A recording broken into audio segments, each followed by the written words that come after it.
menemukan sebuah ruang. Ruang apa? Tempat kita menemukan Andi. Aku belum mengerti seutuhnya, Ida. Tapi kita bisa kumpulkan petunjuk yang samar untuk menyusun gambaran tentang ruang ini. Mengapa aku harus melakukannya lagi? Karena itu penting. Penting untuk kita bersama.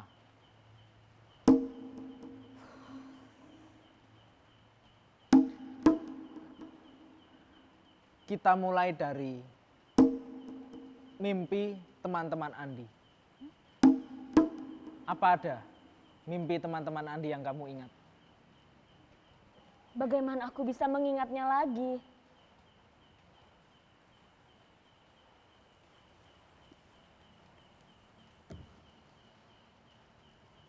Pejamkan matamu, Ida. Pejamkan.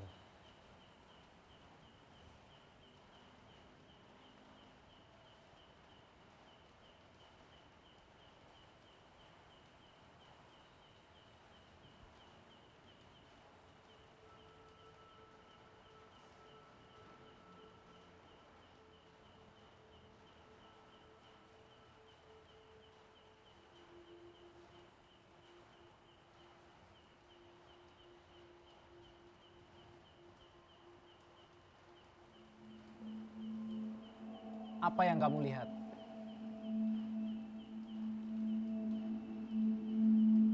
Mimpi Randi.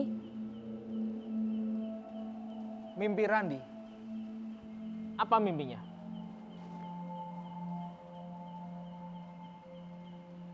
Randi bermain skateboard di Kidosono. Tapi ia pulang lebih awal karena merasa tidak enak badan. Dan hari itu dia tidur lebih cepat. Saat itulah dia memimpikan adikku.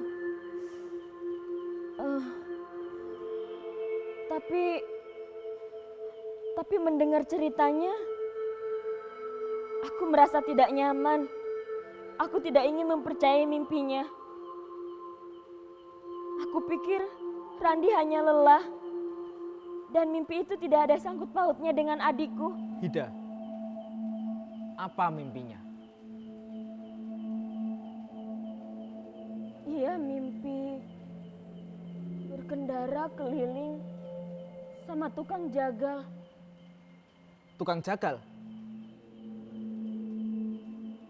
Iya, tukang jagal. Ia mimpi makan di Burjo.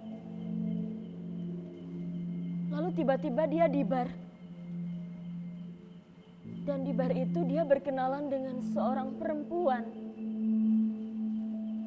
Mengajak perempuan itu pergi. Tapi ketika masuk mobil, perempuan itu menghilang. Dan tiba-tiba dia sudah bersama tukang jagal. Di mobil itu? Bukan mobil. Bus kota butut. Di bus kota butut itulah tiba-tiba Randi sudah bersama tukang jagal. Diajak muter-muter lorong gelap. Randi sempat terbangun 3 kali. Bahkan ia ganti posisi. Tapi mimpi itu terus berlanjut. Dan yang paling melelahkan dalam perjalanan itu adalah pertanyaan, prasangka, dan ketakutan kenapa perempuan yang bersamanya tadi hilang. Dan apa yang akan terjadi dengan dirinya. Dia benar-benar tersiksa dalam perjalanannya bersama tukang jagal.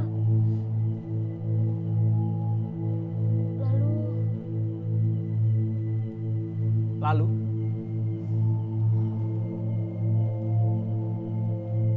Dalam perjalanan yang seolah tak ada ujung itu, tiba-tiba bus kota berhenti. Dan tukang jagal itu berbisik.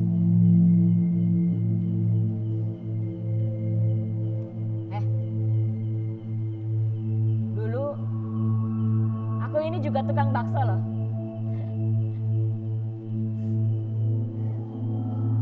Aku merinding mendengar Randi mengulang bisikan itu di telingaku.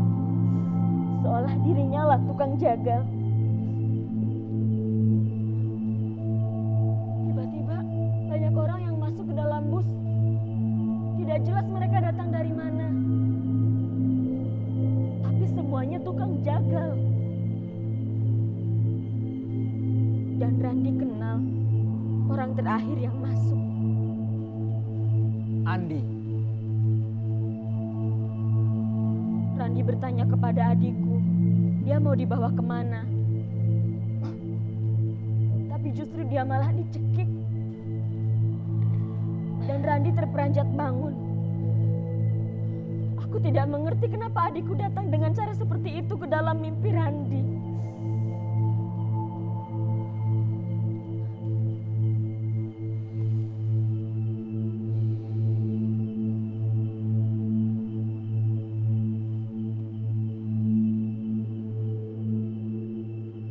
Bagaimana dengan mimpi yang lain?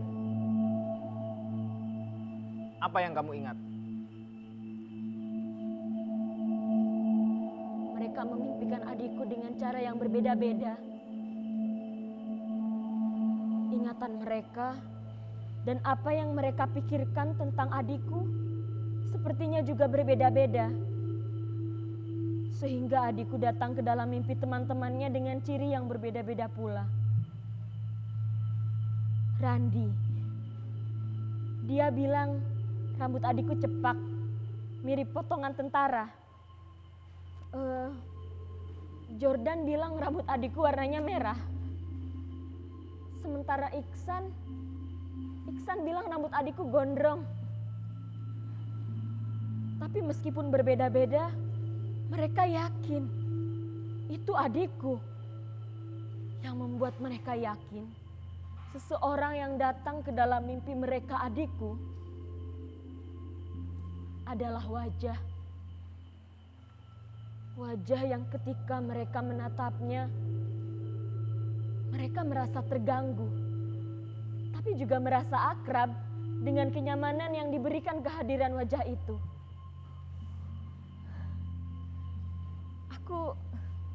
Aku tidak yakin wajah adikku seperti itu. Wajahnya biasa saja, mudah dilupakan.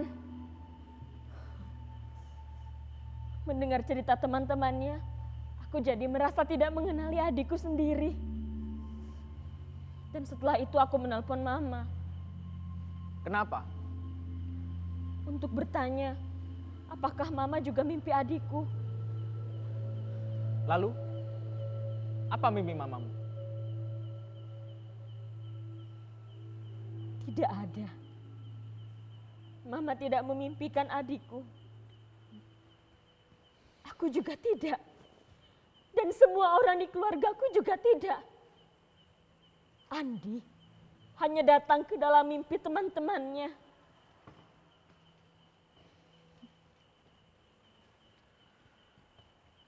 Lalu apa lagi mimpi teman-teman Andi yang lain?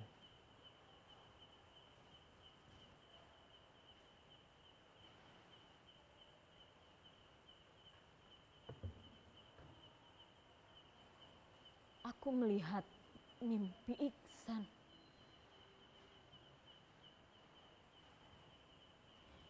Iksan tidur dengan ibunya. Hanya tidur? Berhubungan seks. Itu terjadi di kamar ibunya pada suatu malam. Ia menemukan dirinya tiba-tiba sedang berhubungan seks dengan ibunya. Ia tidak tahu kenapa. Ia tiba-tiba sudah menggumuli tubuh ibunya dan ia baru sadar ketika mendengar langkah ayahnya datang. Ia bingung dan takut. Begitupun ibunya.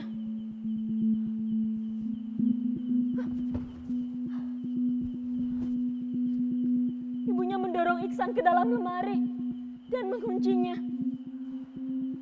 Dalam sekejap, lemari itu berputar ke dalam ruang yang gelap. Tapi ia tahu kalau dia masih ada di kamar ibunya dan ayahnya masih ada di sana. Iksan takut ayahnya, takut ketahuan.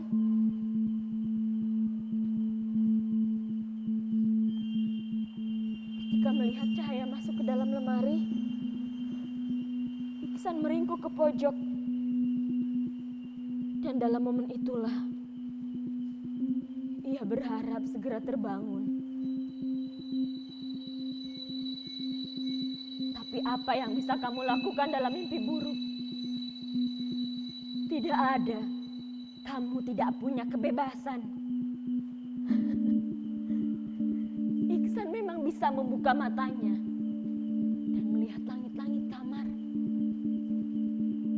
Bahkan ia juga mengenali benda-benda yang ada di kamarnya untuk membantunya segera terjaga. Tapi nyatanya tidak berhasil. Mimpi tetap mencengkram kesadarannya.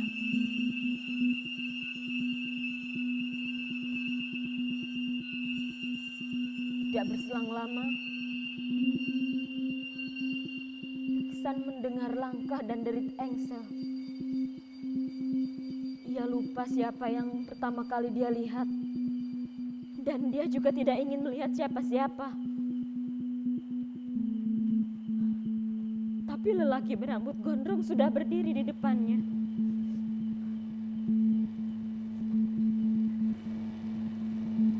Lelaki itu membimbing Iksan keluar. Kita muter-muter lah, cari angin malam.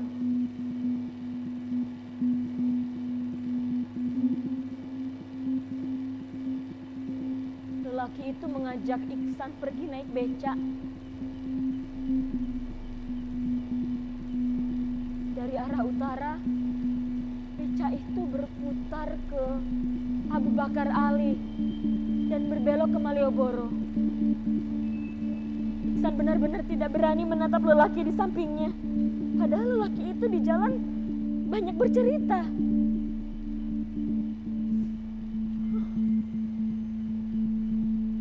Ketika angin menusuk tulang, Iksan terkejut melihat bayangan berkelebat di sepanjang jalan. Bayangan tanpa suara. Sebuah siluet hitam, rombongan motor yang saling mengejar. Bayangan itu bergerak cepat dan selalu ada di setiap tempat yang mereka lewati. Padahal mereka melewati rute yang sangat lengang. Bayangan itu entah muncul dari mana dia tidak tahu. Tapi sepertinya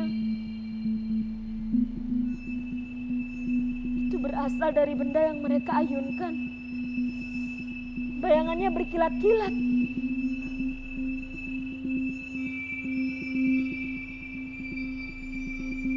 Iksan lupa di momen apa dia terbangun.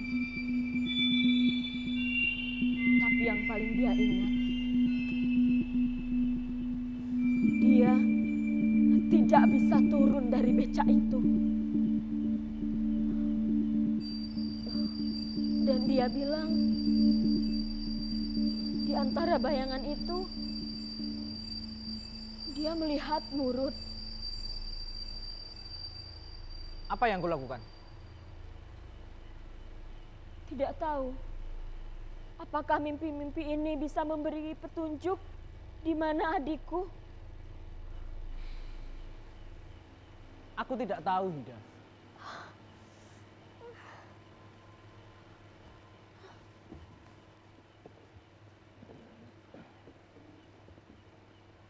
Tapi aku jadi ingat. Aku juga mimpi Andi.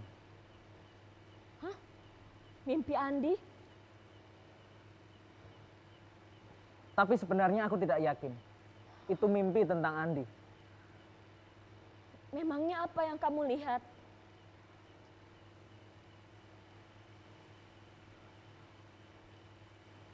Aku melihat diriku sedang berada di atas sebuah rooftop. Entah rooftop hotel atau mall, aku lupa. Dan itu hari yang gelap. Dan aku melihat bayi-bayi melompat dari atas rooftop itu. Anehnya, di sana ada banyak orang. Tapi aku dan semua orang yang ada di sana tidak bisa berbuat apa-apa. Kami hanya bisa diam dan menyaksikan tubuh-tubuh itu jatuh dan terburai membentur aspal. 2 malam sebelum aku mimpi itu, secara kebetulan, aku menemukan foto Andi waktu kami di pantai.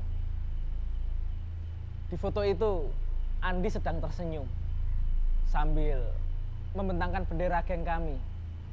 Itu di latar pasir hitam pantai Parangtritis. Aku ingat betul, sesaat sebelum foto itu diambil, Andi bertanya padaku tentang apakah aku tertarik untuk bergabung dengan ormas partai.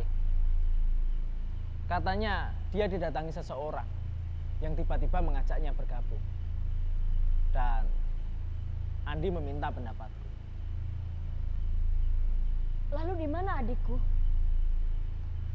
Tidak ada. Aku sudah bilang. Mungkin ini bukan mimpi tentang Andi.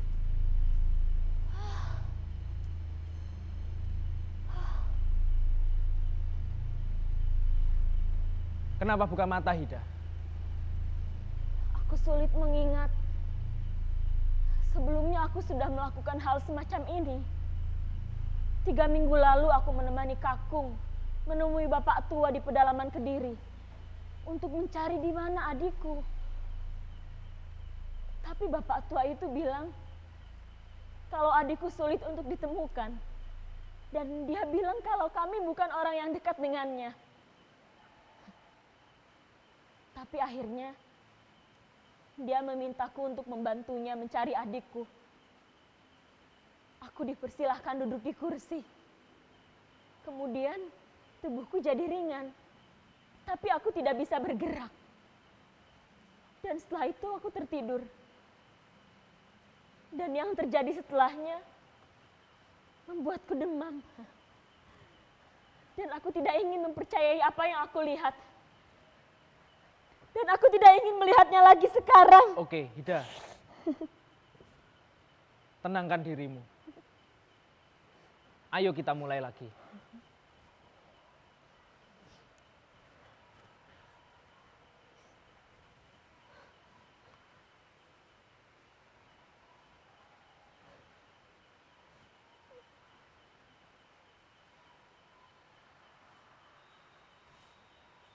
Tapi aku takut kalau aku akan melihat lagi apa yang pernah aku lihat. Hida, berusahalah dengan keras. Kita tidak boleh melewatkan detailnya. Kita mulai lagi.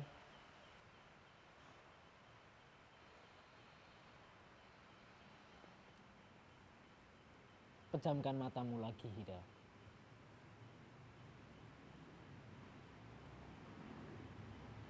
Dan atur nafasmu.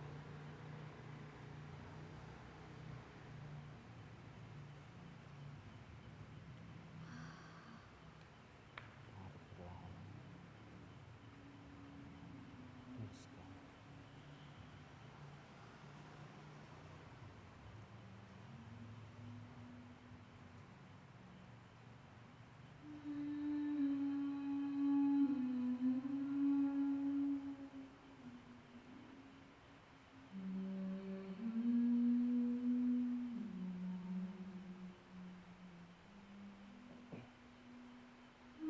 Apa yang kamu lihat, Hida?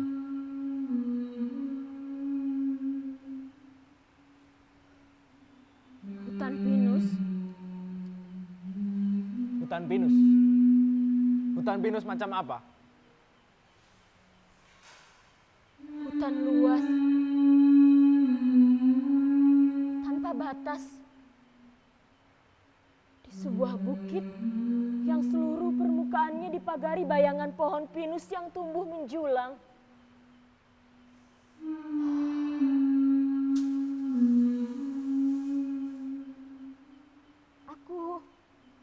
Aku mengenali tempat ini. Aku merasakan sensasi bahwa dulu aku pernah ada di sini.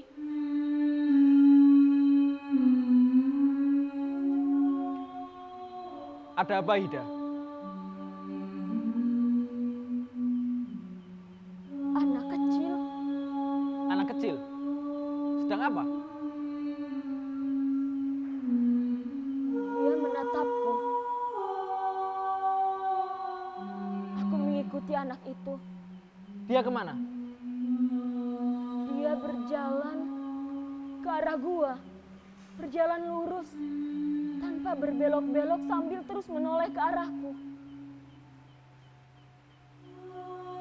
Dia punya bola mata besar yang menatap tajam. Matanya berbinar dalam wajahnya yang kotor oleh tanah. Seperti puluhan hari menempel di mukanya. Aku tidak mengerti kenapa anak itu bisa ada di sini.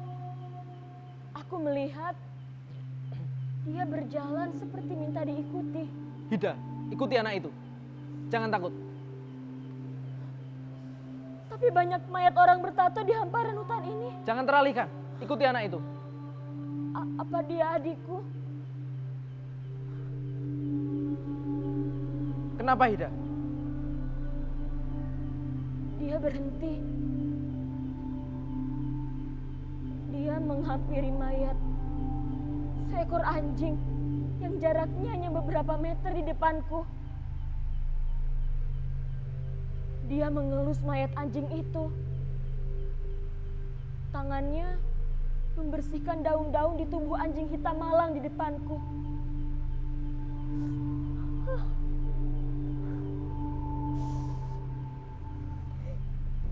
Dia bukan mengelusnya. Dia merobek dagingnya.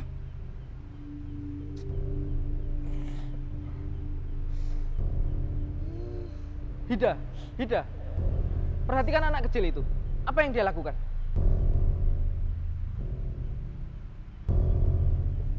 Dia berjalan cepat ke arah batu besar. Aku melihat dia membawa daging di tangannya.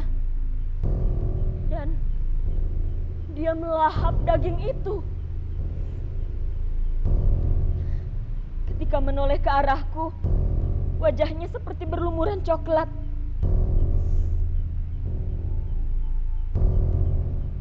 Dalam sekejap dia berlari lagi ke arah gua, melompat ke dataran tinggi di dekat gua, lalu menghilang.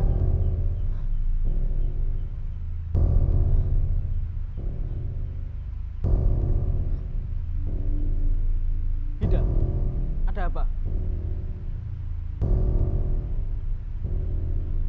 Aku mendengar suara gemerasak daun kering terinjak.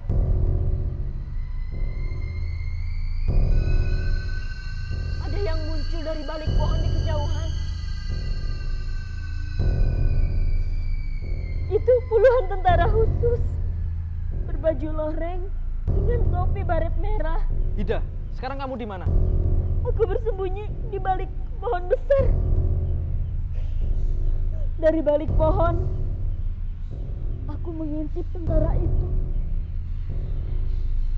Mereka mengendap-endap ke arah gua. Aku melihat yang paling depan mengangkat tangan dan semuanya berhenti, mengokang serentak, membuka kunci senapan. Itu AK-47 kalau tidak salah. Hida, tenanglah. Mereka tidak melihatmu. Tapi aku tidak bisa mengikuti anak itu dalam kondisi seperti ini. Tentara memberondong mayat-mayat orang bertato di depan mataku. Mayat-mayat berhamburan daging-dagingnya. 1, 2, 3, 4, 8. Mayat-mayat memuntahkan darah hitam pekat. Jumlahnya terus bertambah, Rus. Darah mengalir ke bawah kakiku. Jangan sentuh darah itu, Hida. Kenapa? Lihatlah kupu-kupu di arah jam 12. Kupu-kupu itu mati. Darah itu beracun.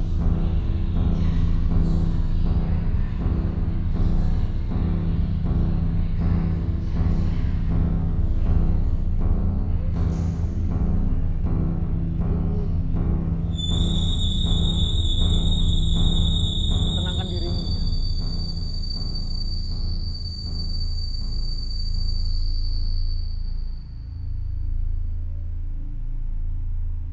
Aku di mana, Ruth?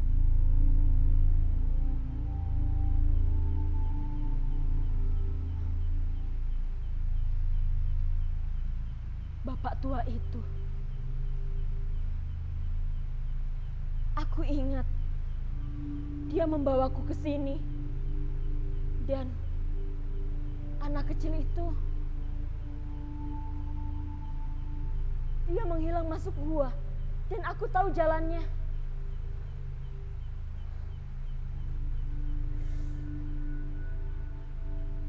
Tapi kenapa ketika melihat tentara ketakutan yang sama selalu muncul? Hida, Hida. Berjalanlah dan hindari mayat itu. Jangan takut.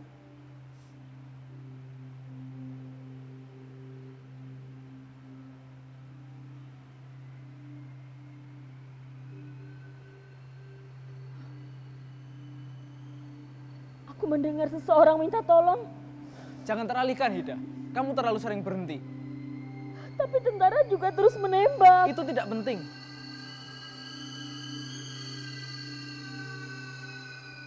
Seorang melolong memanggilku. Jangan menoleh.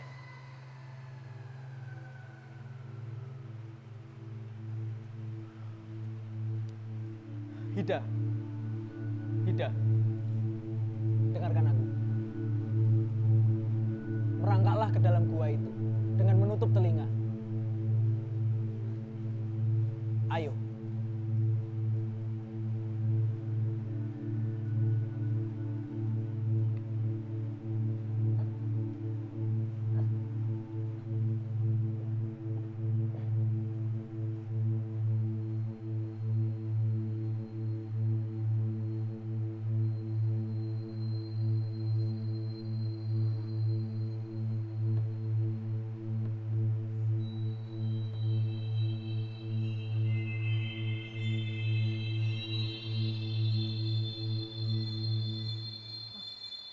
Ini bukan gua. Aku di mana, Ruth? Apa yang kamu temukan, Hida?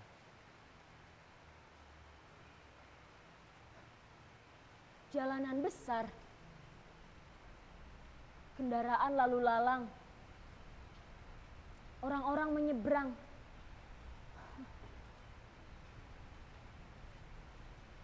Aku berdiri di dekat pertokoan.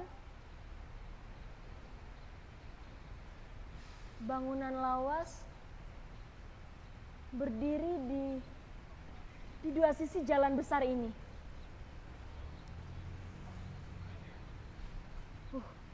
Cahaya keperakan menyapu permukaan jalan. Panas sekali.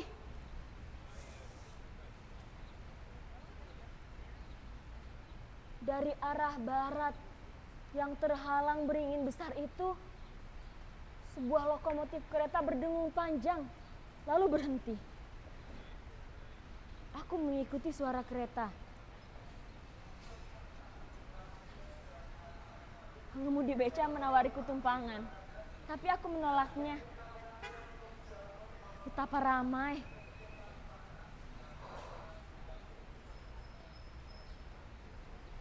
Ada muda-mudi yang sedang bersantai di sudut rindang. Ada yang mengudap jajanan. Ada juga yang bicara berapi-api. Oh. Di lobi hotel seberang jalan ada sebuah orkestra keroncong.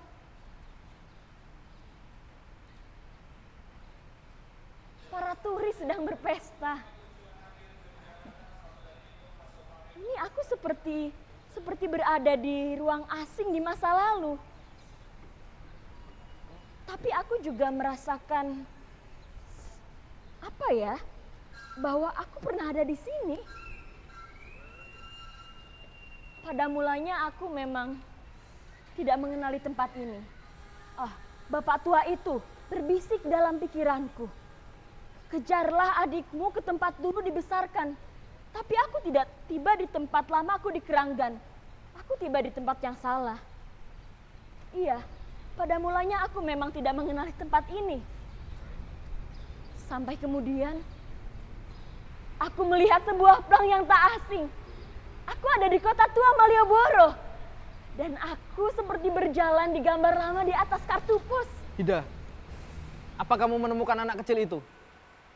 Yang kupikirkan adalah bagaimana aku bisa kembali ke rumah lamaku di Keranggan. Aku tidak memikirkan anak kecil itu. Kenapa? Itu intuisiku.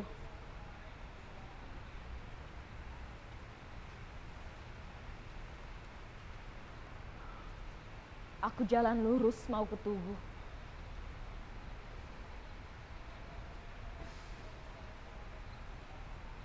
Tapi ketika melintasi rel, aku melihat seorang perempuan mengucapkan selamat tinggal kepada suaminya yang menaiki kereta. Di atas gerbong, anak-anak berkejaran. Di bawah cahaya matahari, mereka laksana pakaian kotor yang dijemur di atas seng berkarat. Wanita itu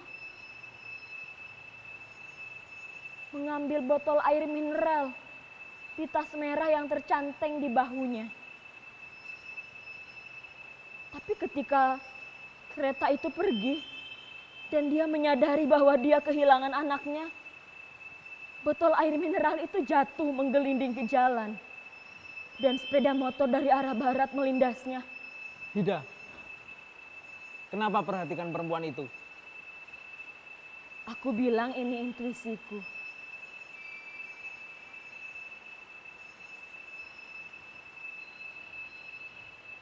Aku melihat perempuan itu berlari ke arah kerumunan.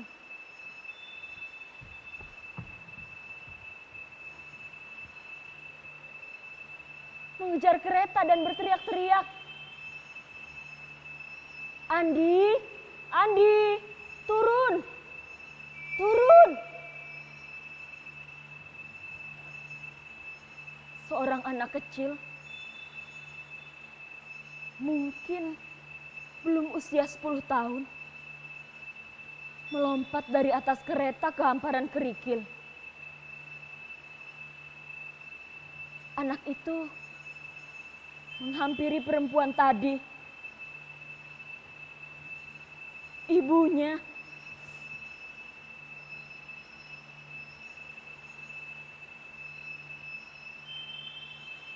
Aku mengikuti mereka. Melintasi jalur rel, mereka berjalan ke arah barat. Tapi tiba-tiba mereka berhenti dan menoleh ke arahku, lalu menyeringai. Aku tersentak. Aku kenal betul wajah siapa yang kuikuti. Itu mama dan itu adikku. Permukaan tanah seolah berubah jadi pucat. Telingaku berdengung dan pandanganku mulai kabur.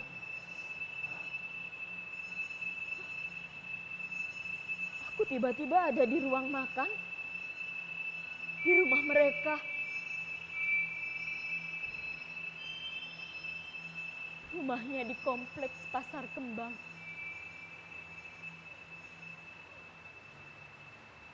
Aku yakin ini bukan keluargaku. Bukan. Suara mereka. Suara mereka. Ini bukan keluargaku, ini bukan keluargaku, ini bukan keluargaku. Suaranya seperti gempa besar. Cara mereka makan, mengunyah makanan, melahapnya. Ini bukan keluargaku. Aku yakin ini bukan keluargaku. Meskipun perempuan itu memiliki wajah mama dan anak itu memiliki wajah adikku. Tapi ini bukan keluargaku.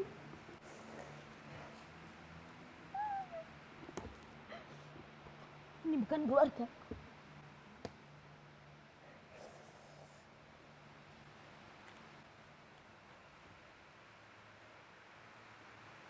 Makanlah, Hida.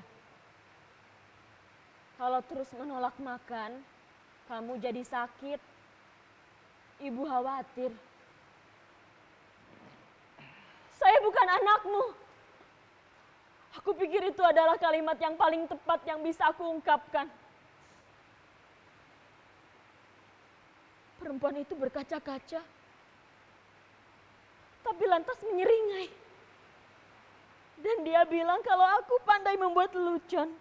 Hida, bagaimana perempuan itu memperlakukanmu?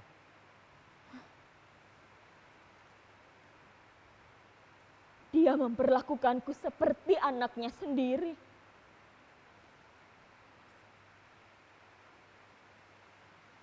Tapi di pagi yang lain, ketika anaknya sudah pergi ke sekolah, perempuan itu datang ke kamarku.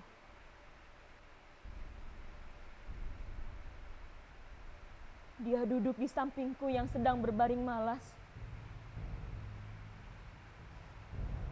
Dia mengelusku. Saya bukan keluarga kalian. Sulit ditinggalkan suami, Hida. Kapan suamimu meninggal? Ternyata benar.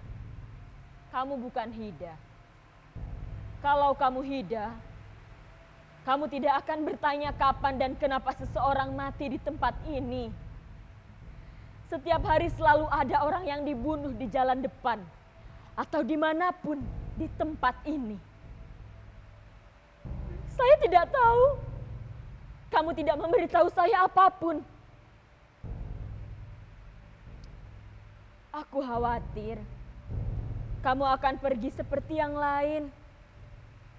Sudah cukup. Aku kehilangan pemberi cahaya hidupku. Ayolah. Ayolah. Apa yang bisa saya putuskan?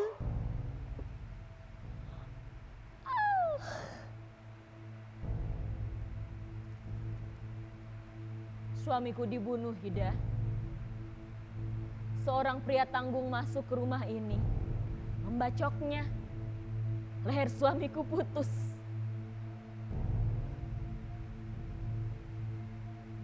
Andi melihat kejadian ini. Dia mengintip di celah pintu.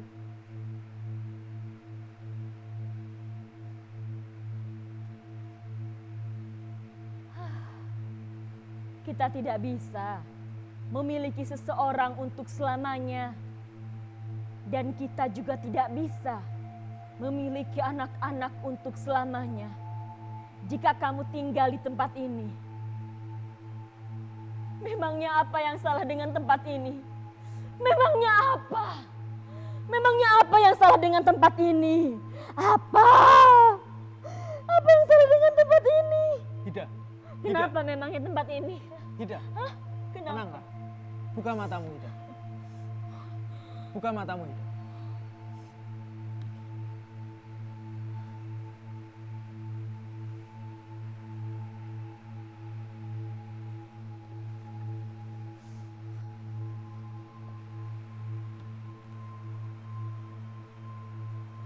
Hida, apa kamu bisa kumpulkan informasi tentang perempuan ini?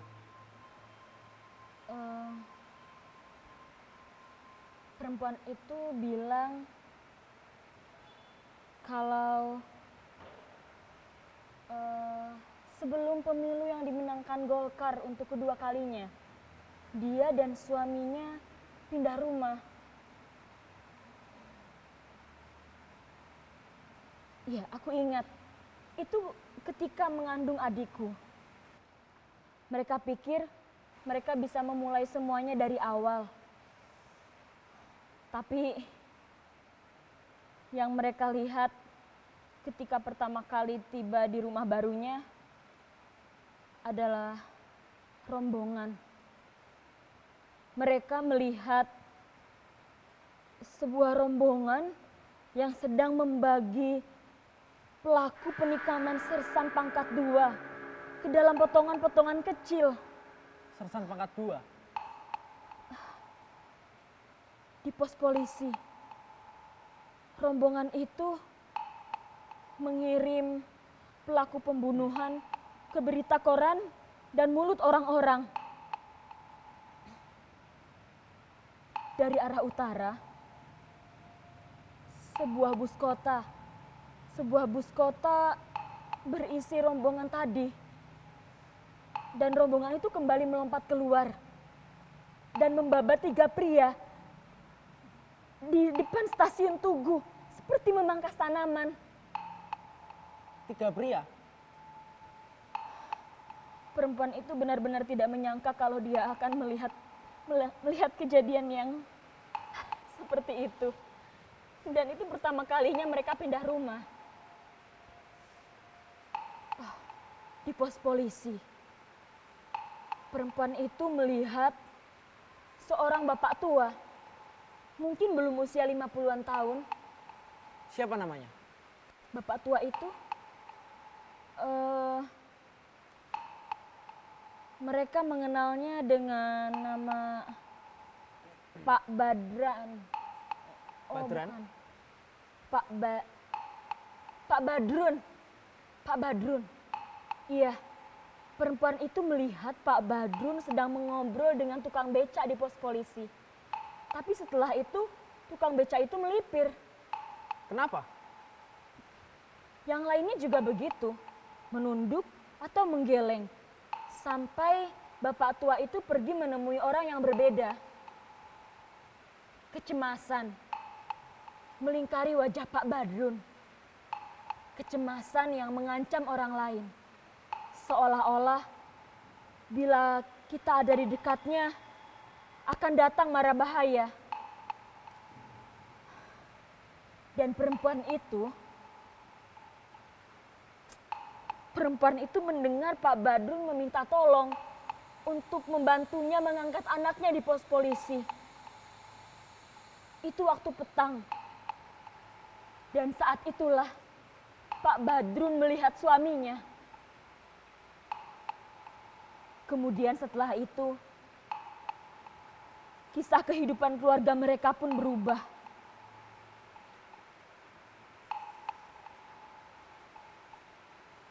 Tunggu, Ida.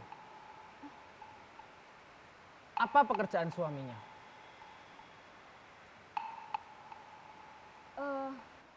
Aku tidak yakin, tapi mereka bilang suaminya itu menjalankan bisnis. Bisnis? Aku tidak tahu pekerjaan apa, tapi katanya itu adalah bisnis asuransi keamanan. Pelanggannya itu ada di Jalan Gelagasari atau di jalan depan RS Hidayatullah atau juga di sepanjang jalan Terminal Lama. XT Square? Iya, yang sekarang jadi XT Square. Katanya untuk berhasil dalam bisnis itu, kita hanya perlu mengeluarkan darah dari tubuh manusia secara efektif. Memang apa pekerjaan suaminya sebelumnya? Aku tidak tahu. Perempuan itu tidak mengatakan apa-apa.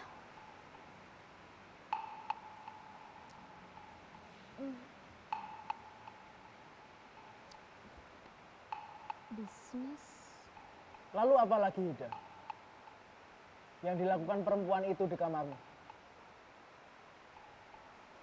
Perempuan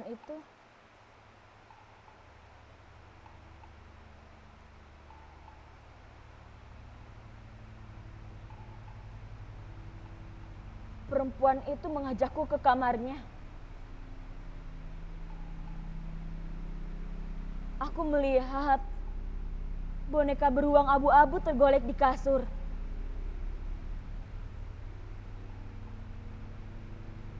Dan ketika menaiki ranjang, perempuan itu ternyata mengambil foto di atas lemari.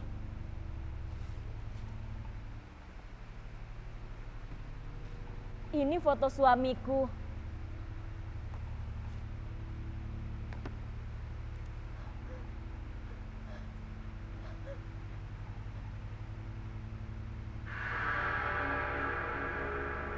Itu foto papaku, Ruth.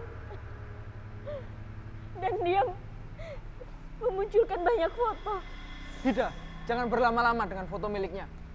Kenapa tidak boleh? Perempuan itu memiliki banyak foto. Dan ada fotoku menggendong boneka pandaku, Honolulu. Aku tidak mengerti sedang berhadapan dengan siapa di depanku sekarang ini. Kenapa dia punya banyak foto? Itu foto waktu liburan. Dan itu sudah lama sekali. Ketika papa dan mama sudah bercerai. Tidak, lewati bagian tidak penting itu. Aku kelas 2 SMP dan adikku kelas 5 SD. Saat itu kami berlibur di rumah kakung. Oh, iya, aku sudah tinggal dengan papa di Samarinda. Dan adikku tinggal bersama mama di Jogja. Aku sangat ingin berlibur di rumah kakung bersama adikku. Aku yakin adikku juga akan mau berlibur di rumah kakung. Aku mengumpulkan banyak tabungan. Dan setelah membujuk papa, akhirnya dia mau juga mengantar. Apa menurutmu ini tidak penting? Kita perlu menemukan saat yang tepat untuk tahu ruang itu, Hida. Ruang apa lagi, Ruth? Foto di tangan perempuan itu mengingatkanku pada sosok papa. Dan aku tidak mungkin lupa liburan itu.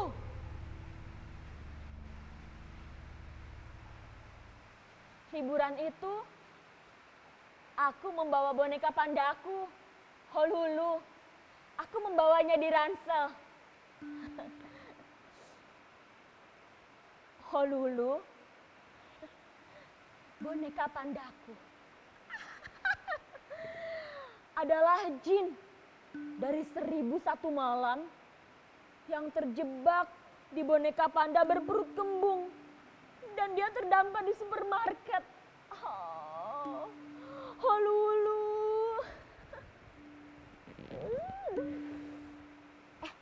Honolulu ini punya banyak keajaiban loh. Dia bisa membuatku pandai bicara, ya kan?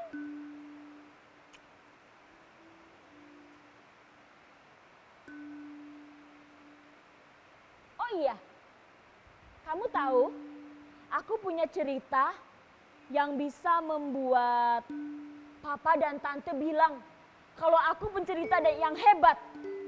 Dan papa dan tante tidak mengabaikanku. Itu cerita apa ya? Oh iya, itu waktu aku cerita tentang seorang suami istri yang sudah lama menanti punya anak. 10 tahun mereka menanti punya anak. Tapi ketika saat itu tiba, ketika perempuan itu mengandung, lalu melahirkan, dia melahirkan seekor tikus hitam. Aku tidak mau. Kenapa tikus hitam? Perempuan itu menjerit dan ingin membunuh tikus itu. Tapi suaminya hanya bisa mengelus bahu istrinya. Dan suaminya bilang kalau mungkin bayinya itu tertukar dengan bayi pasien di kamar sebelah. Ya, suaminya itu pergi ke kamar sebelah. Aku mau menukarnya dulu. Bayi kita tertukar dengan bayi pasien di kamar sebelah. Suaminya pergi ke ruang bersalin sebelah. Tap, tap, tap. Dan keributan terjadi di ruang bersalin sebelah. Tentu saja berakhir oleh perawat. Iya, suaminya diusir oleh perawat. Dan dia kembali ke ruang bersalin istrinya. Istrinya tentu saja masih menangis. "Oh, aku tidak mau mengurus tikus ini. Tidak mau pokoknya." "Iya, iya sayang, iya. Tenang dulu ya, tenang. Kamu bisa hamil lagi. Iya, kamu bisa hamil lagi dan melahirkan seekor kucing. Biar dia nanti yang mengurus kakaknya."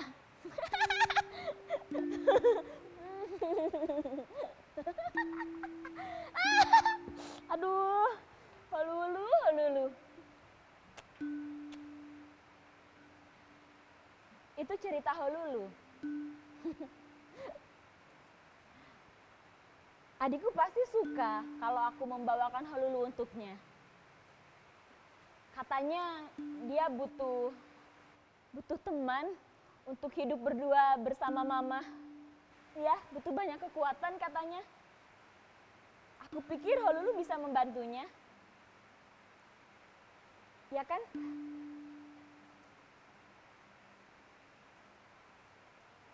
Tapi sebenarnya aku juga tidak yakin. Kenapa tidak yakin? Suatu hari adikku menelpon. Dan dia bertanya, apakah Holulu pernah kembali keluar angkasa? Lalu? Andi sudah tahu Holulu? Iya, aku cerita. Apa ceritamu? Aku bilang, aku tidak tahu. Aku tidak tahu Holulu pernah kembali keluar angkasa atau tidak. Tapi jika ku ingat sekarang, seharusnya aku menjawab dengan hal lain. Yang paling menggangguku adalah percakapan setelahnya. Adikku berkata,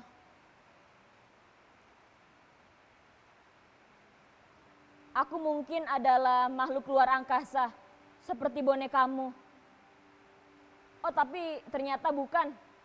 Aku mungkin makhluk zaman batu di prasejarah. Siapa yang bilang begitu? Mama. Mama bilang aku sekeras batu. Itu hanya cara mama menasehatimu. Tidak. Mungkin memang benar. Aku bukan anaknya. Mungkin memang benar aku terlahir dari batu. Bukan mama. Kalau aku anaknya, tidak mungkin dia bilang kalau aku sekeras batu.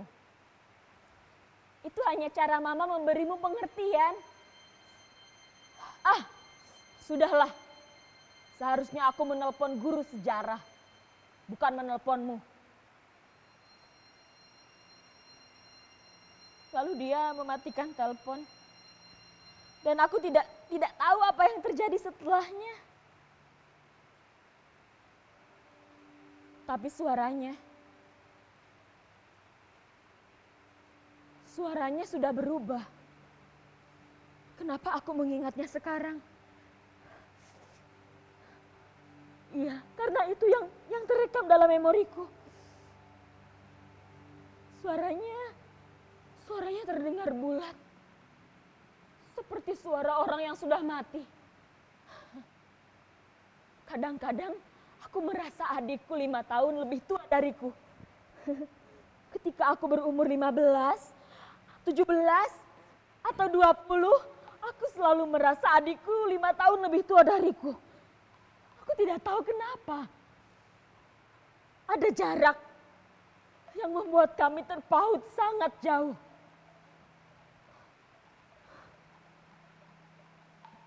Kenapa ya?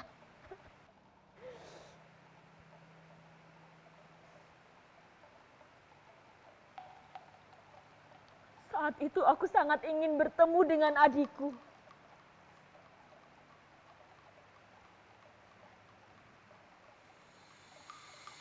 Tapi adikku menghilang.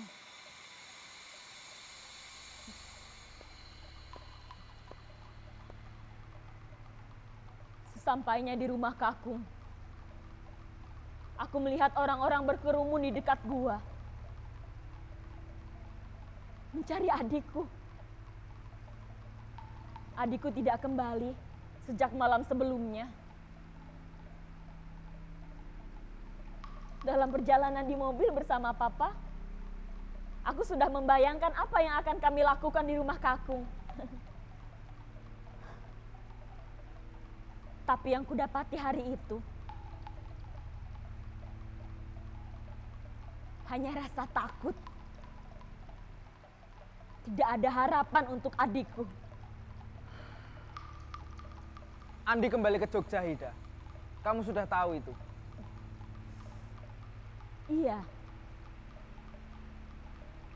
Tapi itu 2 hari kemudian. Dia bilang kalau dia ada di Jogja. Apa kamu tidak perhatikan papamu saat kalian di mobil? Papa hanya duduk di belakang kemudi. Aku tahu Papa tidak mau mampir walau sebentar. Dia akan mengantarku lalu langsung balik ke Samarinda. Dan itu tidak masalah buatku. Kenapa kamu tidak berpikir Andi sembunyi di bagasi mobil papamu? Saat kalian ke hutan mungkin? Hah? Aku tidak tahu apa yang terjadi sebenarnya. Apa memang seperti itu menurutmu? Aku pikir Andi hanya sembunyi di suatu tempat dan melihat kesempatan itu. Papamu juga tidak pernah menyinggung kejadian itu, kan? Bagaimana kamu bisa tahu? Sebenarnya papamu mengatur rencana untuk liburan bersama adikmu. Dia juga tidak langsung kembali ke Samarinda. Bagaimana kamu bisa tahu? Itu tidak penting, Hida. Kamu sudah membuang-buang waktu. Perhatikan perempuan itu tanpa terbawa ke masa lalumu sendiri. Kamu sudah kehilangan ruangnya, Hida. Ruang.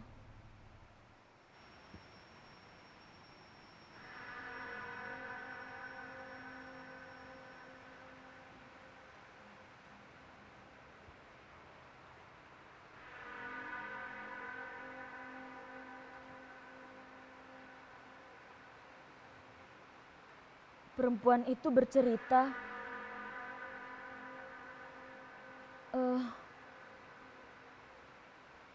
ketika pertama kalinya dia dan suaminya sampai di rumah barunya,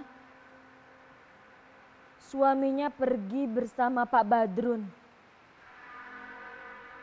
Dan hari itu, suaminya pulang dengan membawa cerita lebih lengkap.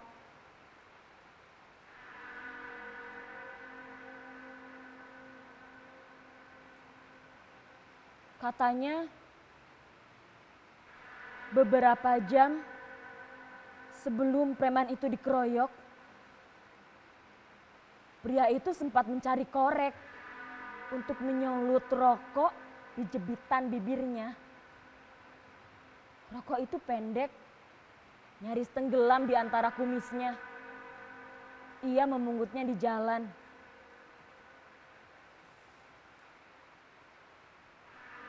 Seorang sersan pangkat 2 sedang berjaga di pos polisi ketika pria itu mengetuk kaca. Korek. Polisi bilang dia tidak punya dan dia tidak merokok. Pria itu masuk ke dalam pos dan mengamati polisi yang berani berjaga sendirian saja.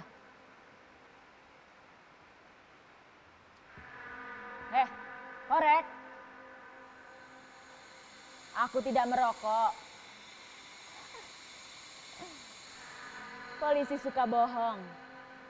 Semua orang tahu. Pria itu juga tahu. Dengan cepat dan tanpa mengotori tangannya, pria itu menikam jantung polisi itu tepat ketika menguntal camilan.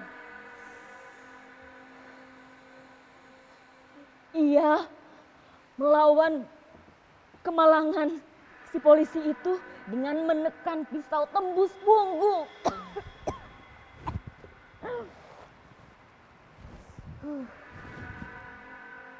Kemudian mengambil korek dan sebungkus Marlboro di saku celana polisi itu.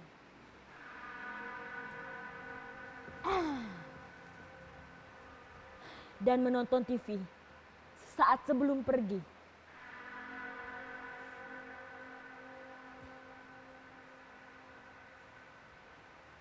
Beberapa ratus meter, parkiran Ngabean. Sebuah bus kota dicegat rombongan besar entah dari mana. Rombongan itu membawa pedang.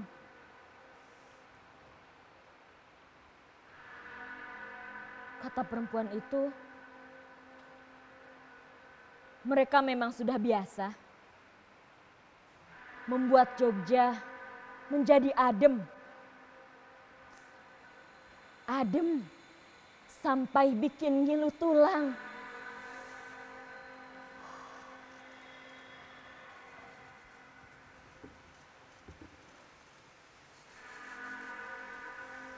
Tidak ada siapa-siapa di sini. Ruangan perempuan ini kosong. Tapi aku melihat semua kejadian mengulang dirinya di depanku. Pergi dari situ, Ida. Orang-orang berderap ke arahmu. Iya, aku mendengar derap langkah, suara kaca pecah, dan makian.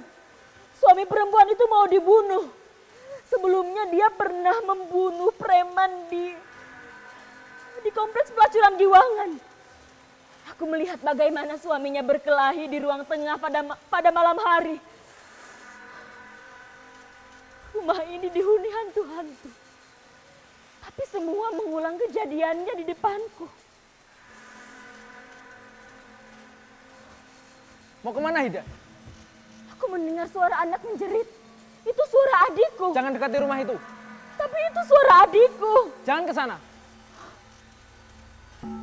Rumahnya besar sekali di antara rumah kotor lainnya. Tadi aku mendengar suaranya di ruang tengah. Ida, kamu kemana? Tapi suaranya menghilang. Aku melihat ada anak yang mau dibakar bapaknya. Bapaknya menendang kompor ke dekat jendela dan api menjalar ke gorden. Anak itu ketakutan. Bagaimana ini? Aku harus bagaimana? Anak itu ketakutan. Apa yang harus aku perbuat? Dengarkan aku. Jeritannya juga sudah berbeda. Ini siapa lagi? Tangan anak itu biru. Ida. Mata anak itu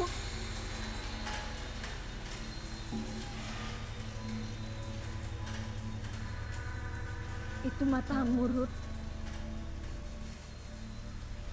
Itu kamu. Pergi dari situ, Ida. Bapakmu mengambil botol bir dan memukulkannya ke kepalamu, kamu diam saja. Itu tidak penting, Ida. Bapakmu berteriak-teriak. Pergi dari situ. Hei, kamu anakku atau bukan? Kamu diam saja. Bapakmu mengusirmu. Ida. Kamu mengambil sepeda dan mengayuhnya pergi. Ida. Kok aku tidak bisa membiarkanmu, Ruth? Aku harus mengejarmu. Aku memanggilmu. Berhenti, Ida.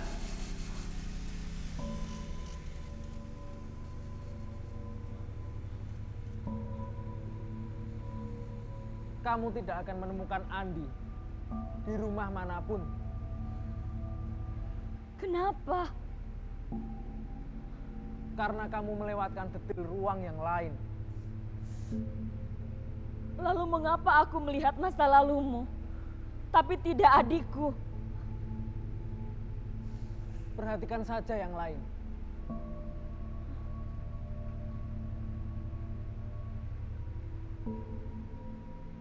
Hanya anjing? Bukan itu. Tapi aku melihat. Ya, aku tahu. Itu pemuda kampungku. Dia memenggal kepala anjing. Jangan ikuti dia, Ida. Kamu hanya akan kembali pada rumah. Kenapa selalu rumah? Padahal aku melihat hutan, jalanan. Hanya aku tiba-tiba saja berpindah dengan cepat. Aku tidak bisa menebak kapan diriku berada di ruang lain. Kadang aku mendengar makian, kaca pecah, teriakan. Dan ketika aku dekati asalnya, aku selalu melihat anak kecil dalam rumah. Dan pada pandangan pertama, aku selalu menduga anak itu adikku, Andi. Tapi aku segera tahu, itu bukan adikku. Hida, kamu melewatkan sekolah. Ketika mendengar suara lokomotif, ada para remaja berkumpul di burjo, tak jauh dari tempat kamu berdiri. Apa aku harus ke sana? Sudah terlambat, Hida. Seandainya tadi, kamu akan menemukan para remaja yang terus terjaga selama berhari-hari. Mereka mencari sebuah toko. Dan ketika membuka pintu toko, mereka menemukan ruang kelas. Dan seorang guru sedang memarahi siswanya.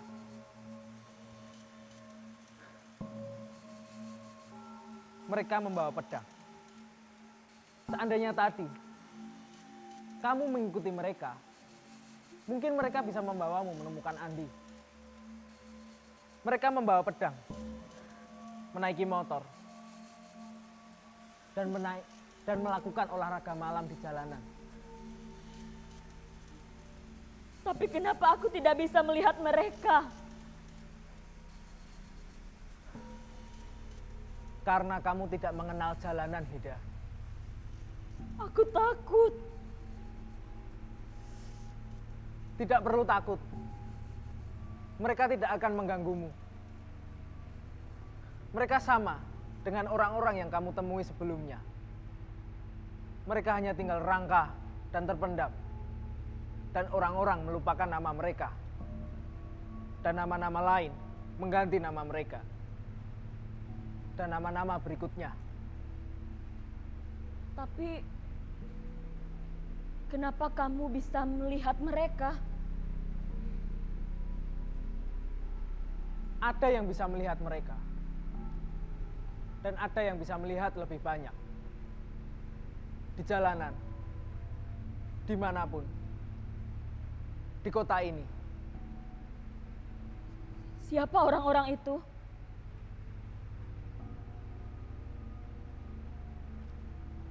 Di antara mereka, bisa jadi Andi, bisa jadi siapapun. Apakah aku bisa melihat Andi di antara mereka? Mungkin bukan untuk melihat Andi, Hida. Tapi untuk melihat, apakah Andi berasal dari tempat yang sama dengan orang-orang yang kamu temui, maupun yang tidak kamu temui. Memangnya apa yang selalu aku temukan dan tidak aku temukan? Anjing. Anjing. Anjing. Aku ingat Halulu menaiki anjing hitam. Bukan anjing putih. Di mana anjingnya? Anjing putih. Mana anjingnya? Anjing putih. Iya. Di mana anjingnya? Anjing putih.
Mengapa aku melihatnya sekarang? Seharusnya memang begitu, Hida. Kamu terlambat. Sama seperti kamu yang terlambat untuk mengenal Andi. Sebenarnya siapa adikku? Orang-orang menyebut mereka yang mengutuk kota ini selama bertahun-tahun. Apakah aku harus mengenal mereka lebih banyak untuk menemukan adikku?